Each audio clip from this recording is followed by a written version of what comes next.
യമനിൽ വധശിക്ഷ കാത്തു കിടക്കുന്ന നിമിഷപ്രിയ അവരുടെ മോചനത്തിന് വേണ്ടിയിട്ട് സംസാരിക്കാൻ കാന്തപുരം AP അബൂബക്കർ മുസ്ലിയാർ യമനിലെ ഒരു സൂഫി പണ്ഡിതനുമായി ചർച്ച നടത്തി.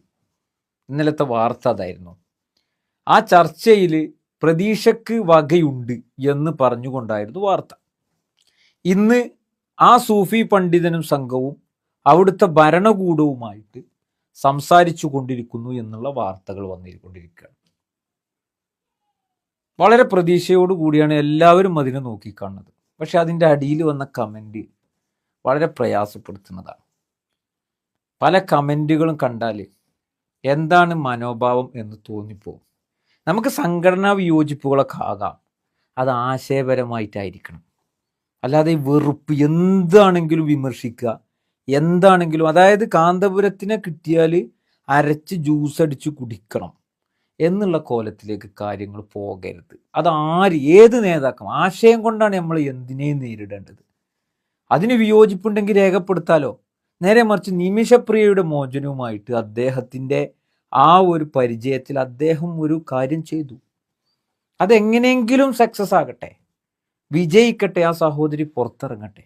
അപ്പോൾ കമൻ്റ് എഴുതുകയാണ്, ഇന്ത്യ രാജ്യത്ത് ഒരുപാട് ആളുകൾ ജയിലുകളിലുണ്ട്, അതിൻ്റെ മോചനത്തിന് വേണ്ടിയിട്ട് കാന്തപുരം ഒന്നും ചെയ്യുന്നില്ല, പിന്നെ നിമിഷപ്രിയക്ക് വേണ്ടി എന്തിനു ശബ്ദിക്കുന്നു, എന്തിനിടപെടുന്നു എന്നുള്ള കാര്യങ്ങളൊക്കെ ചോദിക്കുന്നത്.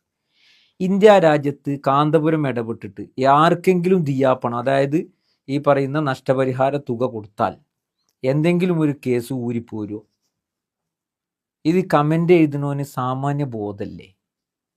ഇവിടെ എന്താണ് നിമിഷപ്രിയയുടെ കാര്യം? എന്താണ് അവർ ആ രാജ്യത്തിൻ്റെ നിയമം അനുസരിച്ച് അവർക്ക് ശിക്ഷ വിധിച്ചു കഴിഞ്ഞു. പിന്നെ ഇസ്ലാമിൻ്റെ ഒരു ഓപ്ഷനാണ് അവിടെ മുന്നോട്ട് വെച്ചിട്ടുള്ളത്. ഇവിടെ പലപ്പോഴും സംഘികളൊക്കെ വിമർശിക്കാറുണ്ടല്ലോ, 6-ാം നൂറ്റാണ്ടിൻ്റെ പ്രാകൃത സംസ്കാരം, ഒരു ഓപ്ഷൻ ഇസ്ലാം അന്ന് വെച്ചു. ഇവിടെ നിങ്ങളൊന്ന് ആലോചിച്ച് നോക്കൂ, ഇവിടെ ഒരാളെ തൂക്കിക്കൊല്ലാൻ വിധിച്ചു, എല്ലാവരും രാഷ്ട്രപതി അടക്കം ഒപ്പുവെക്കുന്നതോടുകൂടി പിന്നെ ഓപ്ഷൻ ഇല്ല. നേരെ മറിച്ച് ഇസ്ലാം അങ്ങനെയല്ല, അവിടെ വീണ്ടും വാതിൽ തുറക്കാനുള്ള അവസരമുണ്ട്. എങ്ങനെ? ഈ കുടുംബം ഉണ്ടല്ലോ, ഇവിടെ ആരെങ്കിലും തൂക്കിക്കൊല്ലാൻ വിധിച്ച് അതിന് മാപ്പ് കൊടുക്കുക, അല്ലെങ്കിൽ കുടുംബത്തിന് നഷ്ടപരിഹാരം കിട്ടുക എന്നുള്ളത് ഒരിക്കലും ഇവിടെ ഇല്ലല്ലോ.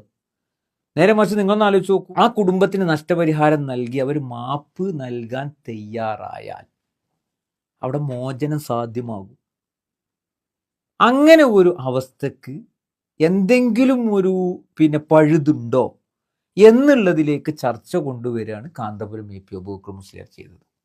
എത്ര സന്തോഷമുള്ള കാര്യമാണ്, എത്ര പ്രതീക്ഷ നൽകുന്ന കാര്യമാണ്. ആലോചിച്ച് നോക്കുമ്പോൾ യാസിർ പൂക്കോട്ടുംപാടത്തിനെ ജയിലിൽ കൊണ്ടുപോയിട്ടു, എത്രയോ ആളുകൾ വിചാരണ തടവുകാരായി എന്ന് പറഞ്ഞതുപോലെ. അപ്പോൾ ആ സമയത്താണ് ഇവിടെ വിദേശ രാജ്യത്ത് ഇതേപോലെ നിമിഷപ്രിയെ പോലെയുള്ള ആർക്കെങ്കിലും വേണ്ടിയിട്ട് ഏതെങ്കിലും മതനേതാവിനെ ഇടപെടേണ്ടി വരുന്നത്.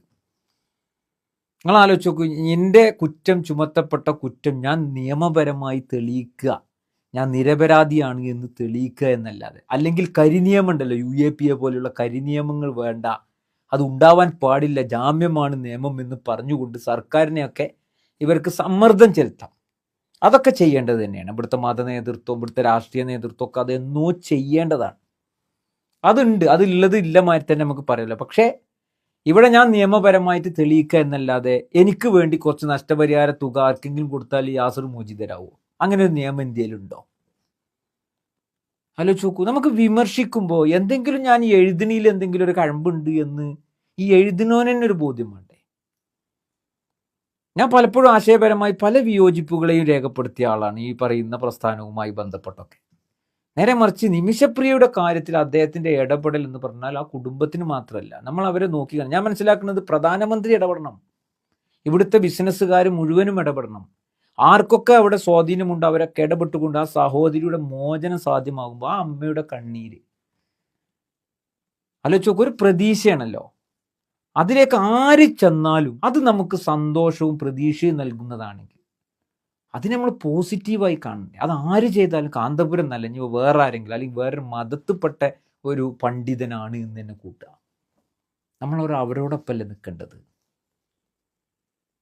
വളരെ കഷ്ടമുണ്ട് അത്തരം കാര്യങ്ങൾ. ഏതായാലും അദ്ദേഹത്തിൻ്റെ ഇടപെടൽ വിജയകരമാകട്ടെ, ആ സഹോദരി പുറത്തു വരട്ടെ എന്ന് ആത്മാർത്ഥമായി ആഗ്രഹിച്ചു. ഇനി ആ നഷ്ടപരിഹാര തുകയുമായി ബന്ധപ്പെട്ട് എന്തെങ്കിലും ആവശ്യം, എന്തെങ്കിലും ഉപാധികൾ വെക്കുകയാണെങ്കിൽ നമ്മളെല്ലാവരും കൂടി നമ്മളാൽ കഴിയുന്ന ഒരു സഹായം ചെയ്തുകൊണ്ട് അത് മോചനം സാധ്യമാകുമെങ്കിൽ, നമ്മൾ എത്രയോ ദുരന്തങ്ങൾ, എത്രയോ പ്രശ്നങ്ങൾ, എത്രയോ പ്രതിസന്ധികൾ കണ്ടതാണ്. നമ്മളെ സംബന്ധിച്ചിടത്തോളം ഒരമ്മയുടെ കരച്ചിലോ, ഒരു കുടുംബത്തിൻ്റെ കരച്ചിലോ, എന്തിനേറെ ഒന്നിൻ്റെയും കരച്ചിലുകളും പ്രയാസങ്ങളും കണ്ടു നിൽക്കാൻ നമ്മളെക്കൊണ്ട് കഴിയില്ല.